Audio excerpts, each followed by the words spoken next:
Lição de quinta-feira, dia 2 de janeiro de 2025.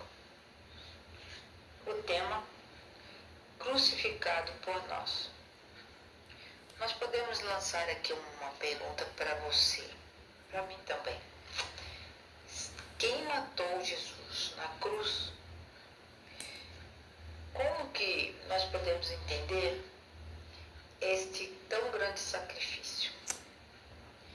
Nos versos de hoje, que nós vamos fazer uma comparação, a resposta da pergunta número 6, nós vamos ver que existe uma mensagem que esses textos nos transmitem. E qual será essa mensagem? Nós vamos comparar João, capítulo 10, verso 17 e 18, com Gálatas 2, 20. Então, quando Cristo morreu na cruz por todos nós, ele mostrou um amor que não dá para a gente entender. Jesus, ele pagou esse preço tão alto, né, gente? E ele abriu um caminho para restaurar o relacionamento entre o céu e a terra, porque as pessoas estavam afastadas de Deus, porque não o conheciam. E Deus, através do seu Filho Jesus, da vida de obediência que ele levou, ele mostrou a todas as pessoas o quanto ele queria restaurar este relacionamento com os seres humanos. E Deus faz esse convite para todos nós. Esse relacionamento com Deus, ele convida todas as pessoas. E aceitar ou rejeitar terá consequências eternas, ou vida eterna, ou morte eterna, como nós vimos na parábola do banquete de casamento. Não é? Muitos, naquela parábola, o rei chamou, convidou para vir na festa, né, das bodas do filho dele. Mas muitas pessoas que foram convidadas, elas rejeitaram o convite. Então vamos lá fazer essa comparação entre João, capítulo 10, verso 17 e 18. Aqui nós lemos: por isso o Pai me ama. Por quê? Porque dou a minha vida para a retomar. Ou seja, Jesus está dizendo aqui que Deus, o Pai, o ama, porque Ele mesmo entrega a sua vida por nós, para depois retomar a sua própria vida. Verso 18. Ninguém a tira de mim. Jesus aqui está dizendo: ninguém tira a minha vida. Sou eu mesmo que a dou. Tenho autoridade para dar a minha vida e tenho autoridade para retomá-la. Este mandamento recebi de meu Pai. Ou seja, ninguém obrigou Jesus a morrer na cruz por nós. Simplesmente ele mostrou o amor de Deus. Ele é tão profundo e o pecado é tão odioso para Deus que somente a morte de Cristo pôde abrir esse caminho para nós voltarmos a ter um relacionamento com Deus. E ele se entregou aqui livremente. Jesus deu a sua vida da própria vontade dele. E esse plano, nós sabemos que o plano da salvação não foi pego assim. Jesus, Deus, o Pai, não foram pegos de surpresa quando Adão e Eva pecaram. Não. O plano da nossa redenção não foi um pensamento que ocorreu depois que Adão e Eva pecaram. Não foi. Esse plano da salvação estava programado antes da fundação do mundo. Então, quando Jesus esteve aqui na Terra, ele revelou esse mistério do plano da salvação para todos nós.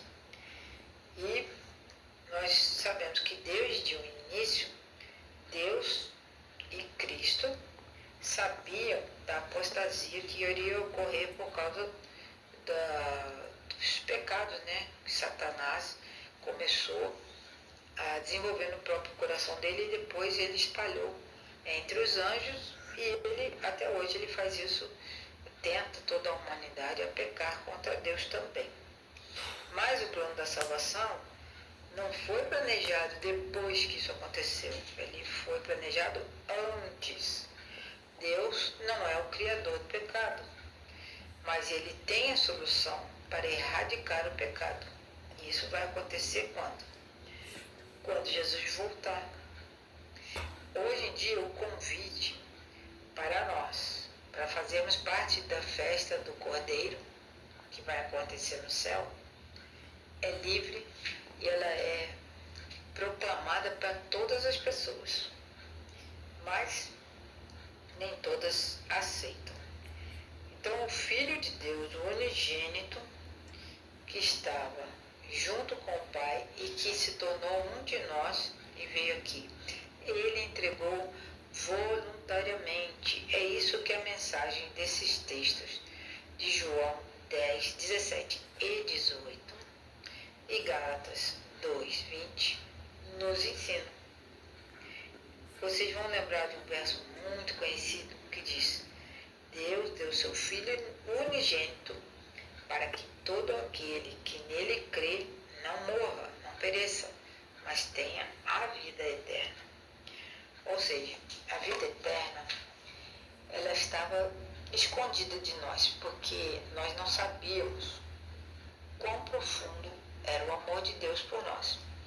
Então, antes da fundação do mundo, antes da criação do nosso planeta, antes da criação de Adão e Eva, Deus e Jesus já tinham um plano para que, quando ocorresse tudo isso, eles tivessem para nós uma oferta de escape, uma oferta de salvação. Eles não puderam impedir Satanás de fazer o que ele fez, por causa do livre arbítrio. Nós podemos pensar, poxa, mas Deus está vendo lá do céu tantas coisas ruins acontecendo. Vamos confiar nos planos de Deus. Existem sim muitas pessoas sofrendo, doenças, morte espalhada por todo o mundo, os animais, a natureza, tudo está sob esta maldição do pecado.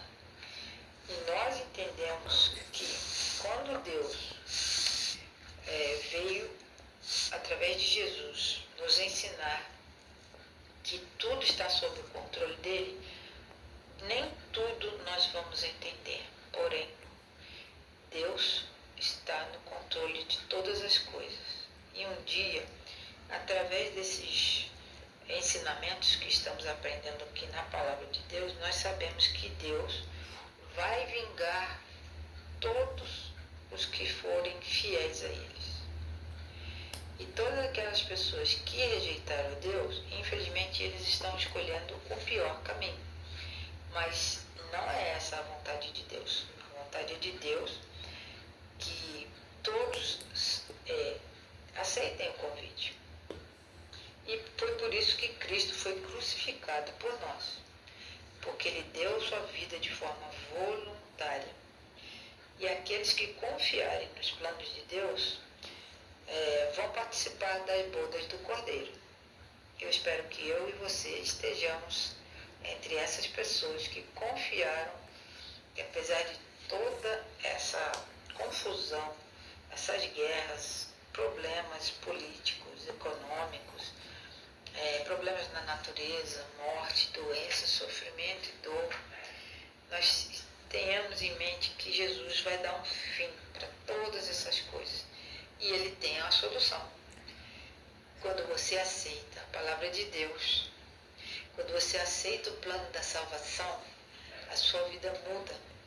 Você passa a ver a crucificação de Jesus, o sacrifício de Jesus, como a saída para o perdão dos nossos pecados, que é a justiça de Cristo em nós. Que Deus nos abençoe, nós possamos estudar mais profundamente este amor de Deus, e entendemos que este plano da redenção é um plano para todas as pessoas, mas aqueles podem rejeitar ou aceitar. Os que aceitam, aí qual é a consequência? Eles vão para o céu e ter pessoalmente a participação nessas bodas. Aqueles que rejeitam, infelizmente, eles serão destruídos junto com o pecado. Deus nos abençoe para tomarmos as melhores decisões.